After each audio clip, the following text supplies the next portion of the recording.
ಆಚಿ ಮಸಾಲ. ಎಂತ ಅಡಿಗೆಯ ರುಚಿಯಾಗೋ ರಹಸ್ಯವು 20 ರೂಪಾಯಿ. ಇನ್ನು ಬಿಡದಿ ಟೌನ್ಶಿಪ್ ವಿರೋಧಿಸಿ ಪಾದಯಾತ್ರೆಯನ್ನ ಮಾಡಿದಂತಹ ಜೆಡಿಎಸ್ ವಿರುದ್ಧವಾಗಿ ಈಗ ಕಾಂಗ್ರೆಸ್ ಮುಗಿಬಿದ್ದು ಬಿಟ್ಟಿದೆ.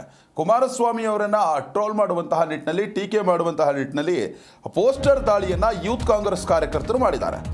ಜೆಡಿಎಸ್ ಭವನದಲ್ಲಿ ಸ್ಟಿಕ್ಕರ್ ಅಂಟಿಸಿ ಪಾದಯಾತ್ರೆ ಬಗ್ಗೆ ವ್ಯಂಗ್ಯ ಆಡಿದ್ದಾರೆ.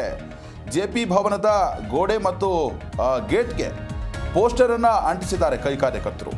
ಹೊಟ್ಟೆ ಕಿಚ್ಚಿನ ಸುಮಾರು ಕೋಳಿ ಅಂತ ಎಚ್ಚರಿಕೆ ಫೋಟೋವನ್ನ ಎಡಿಟ್ ಮಾಡಿ ಅಂಟಿಸಿರುವಂಥದ್ದು.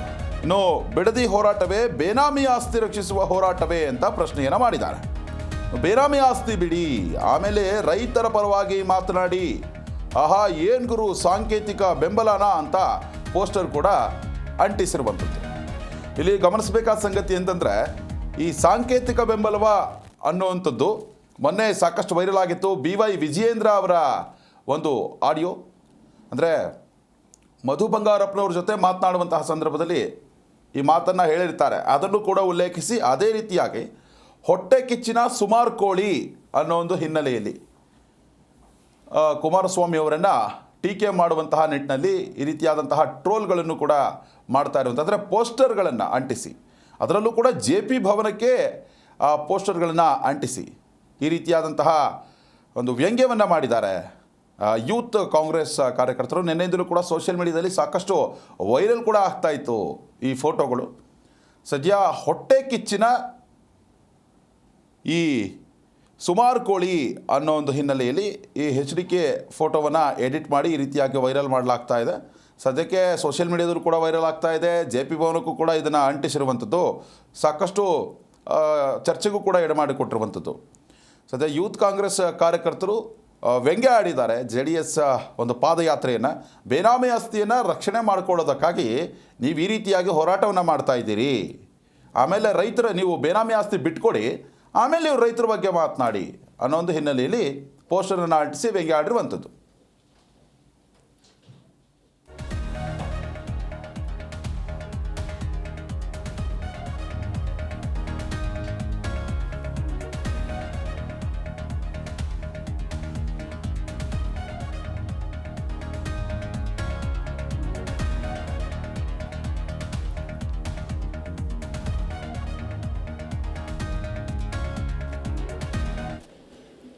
ಇನ್ನು ಈ ಬಗ್ಗೆ ಹೆಚ್ಚಿನ ಡೀಟೇಲ್ಸನ್ನು ನೀಡ್ತಾರೆ ನಮ್ಮ ಸೀನಿಯರ್ ಕರೆಸ್ಪಾಂಡೆಂಟ್ ರಾಚಪ್ಪ ಸುತ್ತೂರು ದೂರವಾಣಿ ಸಂಪರ್ಕದಲ್ಲಿದ್ದಾರೆ. ರಾಚಪ್ಪ, ನೋಡ್ತಾ ಇದ್ದೀವಿ ಏನು ಟೀಕೆ ಮತ್ತು ವ್ಯಂಗ್ಯ ಆಡುವಂಥದ್ದು, ಪ್ರತಿದಾಳಿ ಮಾಡುವಂಥದ್ದು, ಮಾತಿನ ಬರದಲ್ಲಿ ಏನು ಬೇಕಾದ್ರೂ ಮಾಡ್ಬೋದು. ಆದರೆ ಈ ರೀತಿಯಾಗಿ ಪೋಸ್ಟರನ್ನೇ ಎಡಿಟ್ ಮಾಡಿಕೊಂಡು JP ಭವನಕ್ಕೆ ಅಂಟಿಸುವಂಥದ್ದು, ಕಾಂಗ್ರೆಸ್ ಕಾರ್ಯಕರ್ತರ ಒಂದು ವ್ಯಂಗ್ಯ ಆಡುವಂತಹ ಒಂದು ಮಟ್ಟ ಏನಿದೆ ಅದು ಮಿತಿಮೀರಿ ಹೋಗಲಿಲ್ವಾ ಅಂತ. ವಿಶ್ವನಾಥ್, ಇತ್ತೀಚಿನ ದಿನಗಳಲ್ಲಿ ಈ ಒಂದು ಸಾಮಾಜಿಕ ಜಾಲತಾಣಗಳಲ್ಲಿ ಇಂಥ ಒಂದು ಪ್ರವೃತ್ತಿ ಮುಂದುವರೆದಿತ್ತು. ಆದ್ರೆ ಇತ್ತೀಚೆಗೆ ಕಾಂಗ್ರೆಸ್ ಕಾರ್ಯಕರ್ತರಿರ್ಬೋದು ಮತ್ತು ಬಿಜೆಪಿ ಕಾರ್ಯಕರ್ತರು ಈ ಒಂದು ಪೋಸ್ಟ್ ಅಂಟಿಸುವ ಒಂದು ಪ್ರವೃತ್ತಿಯನ್ನ ಮುಂದುವರೆಸಿದ್ರು. ವಿಶೇಷವಾಗಿ ಇಂದಿನ ಬಸವರಾಜ ಬೊಮ್ಮಾಯಿ ಸರ್ಕಾರದಲ್ಲಿ ಆರಂಭಿಸಿದಂತಹ ಪೇಟಿಎಂ ಏನು ಸರ್ಕಾರ ಅಂತ ಒಂದು ಸ್ಕೀಮ್ ಅನ್ನ DK ಶಿವಕುಮಾರ್ ಮತ್ತು ಸಿದ್ದರಾಮಯ್ಯನವರೇ ಸ್ವತಃ ನಿಂತು ಪೇಟಿಎಂ ಸ್ಟಿಕ್ಕರ್ ಅಂಟಿಸುವ ಮೂಲಕ ದೊಡ್ಡ ಮಟ್ಟದಲ್ಲಿ ಪ್ರಚಾರಕ್ಕೆ ಚಾಲನೆ ಕೊಟ್ಟರು. ಅದಾದ ನಂತರ ಇದು ನಿರಂತರವಾಗಿ ಬೇರೆ ಬೇರೆ ಸ್ವರೂಪ ಪಡ್ಕೊಳ್ತು. ಕುಮಾರಸ್ವಾಮಿ ಅವ್ರನ್ನ ಇದೇ ರೀತಿ ವ್ಯಂಗ್ಯ ಮಾಡುವಂತದ್ದು, ಕುಮಾರಸ್ವಾಮಿ ವಿರುದ್ಧವಾಗಿ ಇರ್ಬೋದು, ಬಿಡದಿನಲ್ಲಿ ಸಹ ಈ ರೀತಿ ಸ್ಟಿಕ್ಕರ್ ಅಂಟಿಸುವ ಕೆಲಸವನ್ನು ಮಾಡುದು ಮತ್ತು ಕಾಂಗ್ರೆಸ್ ನಾಯಕರ ವಿರುದ್ಧನೂ ಸಹ ಸಾಕಷ್ಟು ಸ್ಟಿಕ್ಕರ್ ಅಂಟಿಸುವ ಕೆಲಸ ಆಗಿತ್ತು. ಹಿಂದೆ ಮುನಿರತ್ನ ವಿರುದ್ಧ ಆಗಿತ್ತು, ಅದು ಹಿಂದೆ ಪ್ರಜ್ವಲ್ ರೇವಣ್ಣ ವಿರುದ್ಧ ಆಗಿತ್ತು. ಈ ರೀತಿಯಾಗಿ DK ಶಿವಕುಮಾರ್ ವಿರುದ್ಧನೂ ಸಹ JDS ಕಾರ್ಯಕರ್ತರು ಇದೇ ರೀತಿ ಸ್ಟಿಕ್ಕರ್ ಅಂಟಿಸುವ ಮೂಲಕ ಅಥವಾ ಈ ರೀತಿ ಪೋಸ್ಟರ್ ಮತ್ತು ಬ್ಯಾನರ್ ಹಾಕುವ ಮೂಲಕ ಒಂದ್ ರೀತಿ ಮುಜುಗರನ್ನುಂಟು ಮಾಡುವ ಮತ್ತು ಅವ್ರನ್ನ ಅಪಮಾನಿತ ಮಾಡುವಂತ ಪ್ರವೃತ್ತಿನ ಆರಂಭ ಆಯ್ತು. ಹೀಗಾಗಿ ಇದು ದೊಡ್ಡ ಮಟ್ಟದಲ್ಲಿ ಇದು ನಡೀತಾ ಇದೆ. ನಿಜಕ್ಕೂ ಇದು ಶೋಭೆ ತರುವಂತ ವಿಚಾರವಲ್ಲ. ಯಾವುದೇ ನಾಯಕರನ್ನ ನೇರವಾಗಿ ಎದುರಿಸಲಿಕ್ಕೆ ಆಗದೇನೆ ಈ ತರ ತೇಜೋವಧೆ ಮಾಡುವ ಅಥವಾ ಇನ್ನೊಬ್ಬರನ್ನ ಅಪಮಾನಿಸುವಂತ ಪ್ರವೃತ್ತಿಗೆ ಈ ರೀತಿ ಅಡ್ಡದಾರಿಗಳನ್ನ ಹುಡುಕುವಂತದ್ದು ಅದು ಸಮಂಜಸವಲ್ಲ. ಮತ್ತು ರಾಜಕಾರಣದಲ್ಲಿ ಎಲ್ಲರೂ ಸಹ ವಿಶ್ವಾಸನ ಇರ್ತಾರೆ, ಆದ್ರೆ ಈ ರೀತಿ ಕುಹಕ ಬುದ್ಧಿಯ ಮೂಲಕ ಕುತಂತ್ರಗಳನ್ನ ಅನುಸರಿಸುವ ಮೂಲಕ ಅಪಪ್ರಚಾರ ಮಾಡುವ ಪ್ರವೃತ್ತಿ ಯಾರಿಗೂ ಸರಿಯಲ್ಲ. ಈಗಾಗಲೇ ಮುಖ್ಯಮಂತ್ರಿಗಳ ಆದಿಯಾಗಿ ಕಾಂಗ್ರೆಸ್ನ ಎಲ್ಲ ನಾಯಕರುಗಳು ಬಿಡದಿಯಲ್ಲಿ ಪಾದಯಾತ್ರೆ ಮಾಡ್ತಿರೋದಕ್ಕೆ ಸ್ವಾಗತವನ್ನ ಮಾಡಿದ್ದಾರೆ. ಅವರ ರಾಜಕೀಯ ಹಿತಾಸಕ್ತಿಗೋಸ್ಕರ ಅವರು ಹೋರಾಟವನ್ನ ಮಾಡ್ತಿರೋದು ನನ್ನ ಸಂಪೂರ್ಣ ಬೆಂಬಲ ಇದೆ, ಅವ್ರು ಹೋರಾಟ ಮಾಡ್ಲಿ.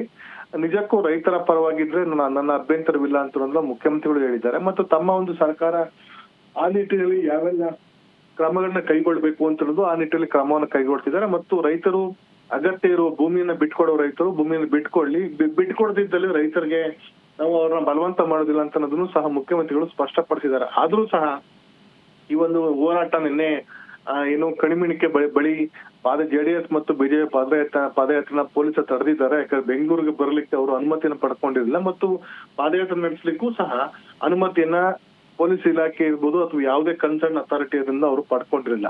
ಇನ್ನು ಈ ಒಂದು ಹೋರಾಟವನ್ನ ಸ್ಥಗಿತವಾದ ನಂತರ ಆ ಒಂದು ಹೋರಾಟವನ್ನ ವ್ಯಂಗ್ಯ ಮಾಡಿಕೊಂಡು ಯೂತ್ ಕಾಂಗ್ರೆಸ್ನ ಕಾರ್ಯಕರ್ತರು ಇಂದು ಜೆಡಿಎಸ್ನ ಜೆಪಿ ಭವನಕ್ಕೆ ಶೇಷಾದ್ರಿಪುರಂ ಬಳಿ ಇರುವಂತ ಅವ್ರ ಕಚೇರಿಗೆ ತೆರಳಿ ಅಲ್ಲಿ ಆ ಕುಮಾರಣ್ಣ ಯೂಟರ್ನ್ ನಿಮ್ಮ ಸ್ವಂತ ಆಸ್ತಿಯನ್ನ ಉಳಿಸ್ಕೊಳ್ಳೋಕೋಸ್ಕರ ಹೋರಾಟವನ್ನ ಮಾಡ್ತಿದ್ದೀರಿ ಮತ್ತು ಇದರಲ್ಲಿ ನಿಮ್ಮ ಬೇನಾಮಿ ಪ್ರಾಪರ್ಟಿ ಎಷ್ಟಿದೆ ಅಂತ ಅನ್ನೋ ರೀತಿ ಸ್ಟಿಕ್ಕರ್ಗಳನ್ನು ತಂದು ಅಥವಾ ಈ ಒಂದು ಬ್ಯಾನರ್ಗಳು ಮತ್ತು ಬಂಟಿಂಗ್ಸ್ ಅನ್ನ ಅಲ್ಲಿ ಅಂಟಿಸುವ ಮೂಲಕ ಅವರಿಗೆ ಮುಜುಗರನ್ನು ಉಂಟು ಮಾಡುವಂತ ಕೆಲಸವನ್ನು ಮಾಡಿದ್ದಾರೆ. ಹಾಗಾಗಿ ಇಂದು ಪೊಲೀಸ್ ಅಧಿಕಾರಿಗಳು ಸಹ ಸ್ಥಳಕ್ಕೆ ಭೇಟಿ ನೀಡಿ ಆ ಸ್ಟಿಕ್ಕರ್ ಗಳನ್ನ ತೆರವು ಮಾಡುವ ಕೆಲಸವನ್ನ ಮಾಡಿದ್ದಾರೆ.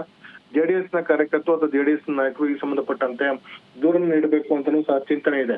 ಈ ಹಿಂದೆನೂ ಸಹ ಇದೇ ರೀತಿ ಸ್ಟಿಕ್ಕರ್ ಅಂಟಿಸುವ ಸಂದರ್ಭದಲ್ಲಿ ನಿಖಿಲ್ ಕುಮಾರಸ್ವಾಮಿ ನೇತೃತ್ವದಲ್ಲಿ ಈ ಒಂದು ಶೇಷಾದ್ರಿ ಜೆಪಿ ಭವನದ ಬಳಿ ಮತ್ತು ಶೇಷಾದ್ರಿಪುರಂ ದೊಡ್ಡ ಮಟ್ಟದಲ್ಲಿ ಹೋರಾಟವನ್ನ ಕಾಂಗ್ರೆಸ್ ನಾಯಕರ ವಿರುದ್ಧ ಮಾಡಲಾಗಿತ್ತು. ನಂತರ ಅವ್ರನ್ನ ಪ್ರತಿಭಟನಾಕಾರರನ್ನ ಪೊಲೀಸರು ಬಂಧಿಸಿ ಅವ್ರಿಗೆ ಬಿಡುಗಡೆ ಮಾಡಲಾಗಿತ್ತು.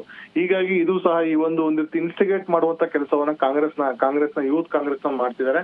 ಆದ್ರೆ ಈ ವಿಚಾರಗಳು ಪಕ್ಷದ ವರಿಷ್ಠರ ಗಮನಕ್ಕಿದೆಯಾ, ಪಕ್ಷದ ರಾಜ್ಯಾಧ್ಯಕ್ಷರಿರ್ಬೋದು ಅಥವಾ ಮುಖ್ಯಮಂತ್ರಿಗಳಿರ್ಬೋದು ಅಥವಾ ಆ ಒಂದು ಕ್ಷೇತ್ರದ ಶಾಸಕರಂತ ದಿನೇಶ್ ಗುಂಡೂರಾವ್ ಆಗಿರ್ಬೋದು, ಇವ್ರಿಗೆಲ್ಲ ಇದೆಯಾ ಅಂತ ಬಗ್ಗೆ ಇನ್ನೂ ಸಹ ಸ್ಪಷ್ಟ ಮಾಹಿತಿ ಇಲ್ಲ. ಯಾಕಂದ್ರೆ ಬೆಳಗಿನ ಸುಮಾರು 4 ಗಂಟೆ 5 ಗಂಟೆ ವೇಳೆಗೆ ಈ ಒಂದು ಸ್ಟಿಕ್ಕರ್ ನ ಅಂಟಿಸುವಂತ ಕೆಲಸವನ್ನು ಮಾಡ್ತಾರೆ. ಹಾಗಾಗಿ ಇದರ ಮುಂದಿನ ಬೆಳವಣಿಗೆಯನ್ನ ಕಾದು ನೋಡ್ಬೇಕಾದ್ರೆ ಜೆಡಿಎಸ್ ನಾಯಕರಿಗೆ ಯಾವ ಪ್ರತಿಕ್ರಿಯೆ ನೀಡ್ತಾರೆ ಮತ್ತು ಪೊಲೀಸರ ಮೇಲೆ ಪ್ರಕರಣ ದಾಖಲಿಸಿ ಆರೋಪಿತರನ್ನ ಬಂಧಿಸ್ತಾರ ಅಂತ ಕಾದು ನೋಡ್ಬೇಕಾಗಿದೆ.